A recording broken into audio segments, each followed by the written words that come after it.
কি যে আছে এই ভাগ্যে কে জানে। তো চলো আজ একটু ভাগ্যের পরীক্ষা করা যাক ছোটোখাটো করে। তো যাই হোক, আমি একটু কলাপাতা কাটতে গেছিলাম, ছোটো মাছের পাতুরি করব। তো গিয়ে সেখান থেকে দেখতে পেলাম একটা ফল পড়ে আছে। ফলটা কিন্তু বেশ ইন্টারেস্টিং। তো তারপর ভাবলাম ওটা ফল না ফলের খোসা, তো ওই জন্য আমি কিন্তু দেখতে চলে গেলাম যে ওটা আসলে কী। তো বারবার মনে হচ্ছিলো যে না, ওটা বোধহয় ফলই। অনেকক্ষণ ধরে দেখার পর মনে হচ্ছে যে ওটা ফল। আবার ভাবছি দূর বাবা, একটা ফল কী কেউ ওখানে ফেলবে? কারণ ওটা একটা ডাস্টবিন, অত সুন্দর একটা ফল। আবার ভাবছি হয়তো কোনো সময় হনুমান এসেও নিয়ে এসে ফেলতে পারে। তো এই ভাবনা চিন্তা করতে করতে করতে করতে ঘরে চলে গেছিলাম। তখন ঘরে গিয়েও যেন মনটা কিছুতেই কাজে বসছিল না।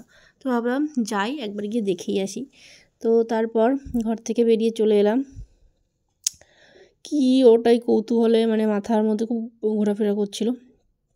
তো ভাবলাম দেখা যাক, আজকে ছোটোখাটো করে একটা ভাগ্যের পরীক্ষা করা যাক। তো দেখো সেই জন্য চলে এলাম ওখানে। দেখতে পাচ্ছ এখানটা কিন্তু এই যে ডাস্টবিন, আমাদের বাড়ির নোংরা ফেলার একটা জায়গা। তো সেখানে হয়েছে কি, ড্রাগন গাছের ফলগুলোকে ডালগুলোকে কেটে ফেলে দিয়েছিল। তো সেই ডালেই মানে ফেলে রাখা, এটা কিন্তু দেখতে পাচ্ছ শোয়ানো, মানে গাছটা বসানো না কোনো মাটিতে। তো সেই ফেলে রাখা ডালেই ড্রাগন ফল হয়েছে, বন্ধুরা দেখতে পাচ্ছ। তো আমি তো পুরো অবাক যে সত্যি ওটা ড্রাগন ফল, আমি তো জানি না। তো ওটা হাতে নিয়েই তবেই বুঝতে পারলাম, মানে বিশ্বাস হচ্ছে যে না সত্যি এটা ফল, মানে ড্রাগন ফল, এটা ফলের খোসা না।